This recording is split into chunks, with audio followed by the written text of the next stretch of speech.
জ্যামাইকায় white ওয়াশের লজ্জা থেকে বাঁচল বাংলাদেশ। জাকের আলীর মারকুটে ব্যাটিংয়ের পর তাইজুলের দুরন্ত বোলিংয়ে টাইগারদের সামনে দাঁড়াতেই পারেনি ক্যারিবীয়রা। বাংলাদেশের দেয়া 287 রানের টার্গেটে 185 রানে গুটিয়ে যায় ওয়েস্ট ইন্ডিজ। 101 রানের জয়ে 1-1 সমতায় টেস্ট সিরিজ শেষ করে মেহেদী হাসান মিরাজের দল। মাহমুদুল হাসান সজীবের রিপোর্ট।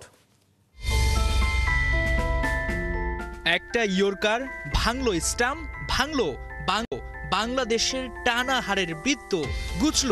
দীর্ঘ 15 বছর পর ওয়েস্ট ইন্ডিজের মাটিতে টেস্ট জয়ের অপেক্ষা, তাই তো বুনো উদযাপনে মাততেই পারে টাইগাররা। জ্যামাইকা টেস্টের চতুর্থ দিন 211 রানে এগিয়ে থেকে খেলা শুরু করে বাংলাদেশ। দেখে শুনে দিনটা শুরু করলেও তাইজুলের উইকেট দিয়ে আসা যাওয়ার মিছিলে যুক্ত হয় টাইগার ব্যাটাররা। একের পর এক সঙ্গীর বিদায়ে অসহায় হয়ে পড়েন জাকের আলী। তবে দমে যাননি তিনি, বাউন্ডারি ওভার বাউন্ডারিতে ঝড় তোলেন জ্যামাইকায়। জাকেরের তাণ্ডব থামান আলজারি জোসেফ। 9 রানের জন্য সেঞ্চুরি মিস করেন এই টাইগার ব্যাটার। দ্বিতীয় ইনিংসে বাংলাদেশের সংগ্রহ 268 রান, ক্যারিবিয়ানদের লক্ষ্য 287। জবাবে শুরু থেকে কিছুটা আগ্রাসী মুডে ব্যাট করতে থাকে ক্যারিবিয়ানরা।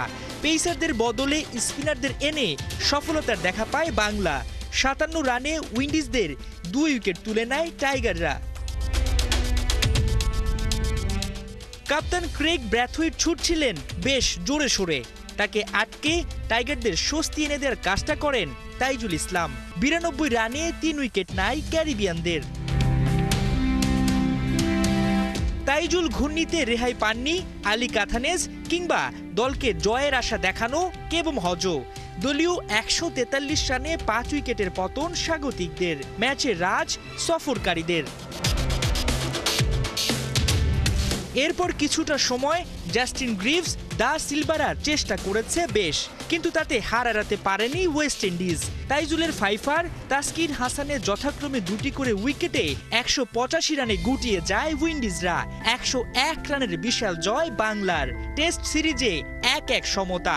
যৌথভাবে সিরিজ সেরা তাসকিন আহমেদ ও জেইডেন সিলস।